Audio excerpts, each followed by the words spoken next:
General Scaparrotti, we keep hearing from sources that maybe we have some redundancy in our nuclear program. Now, we've been guilty, I think, for a long period of time in not addressing our nuclear modernization.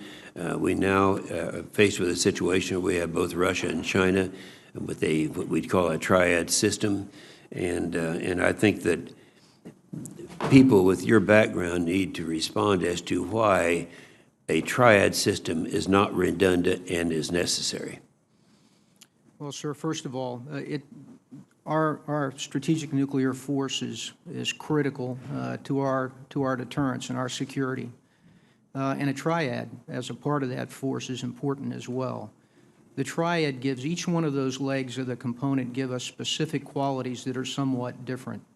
And we need those differing qualities just for a safeguard within the components itself, but also to make it complex for our adversaries to determine or believe that they have the opportunity to strike and gain dominance. And I think with a triad, I'm certain that they can't. I would note that they also have a triad as well. Yeah, and it needs to be repeated because the suggestions keep coming on.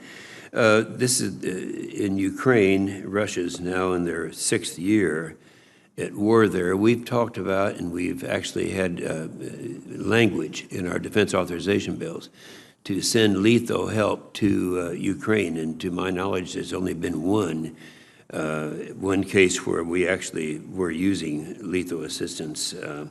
That was in the Javelin. Can you tell us why we have not been able to successfully do that since the authorization is there? Senator, I think, as it works as recommendations for Ukraine, particularly in the lethal side, work its way, it has to go through the policy deliberations that provide authority to deploy those kinds of weapon systems. And as you stated, we got the authority with Javelin.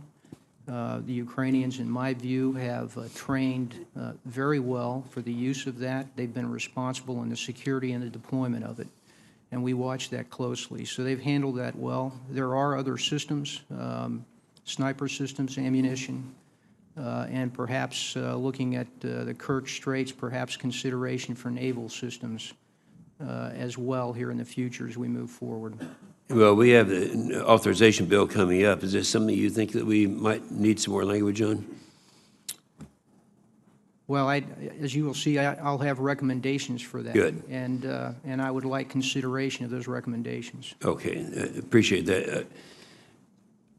General Lyons, I know there's a problem in trying to get all the service materials transported out where they are needed, and recently there's been some suggestion that maybe some of that should be contracted out. Now, have gone through some problems with the housing program recently on contracting out. Do you have any comments to make about that as being one of the solutions to the problem that we face getting this material out? Chairman, and if you're referring to the Joint Deployment Enterprise, we're inextricably linked to industry at multiple levels.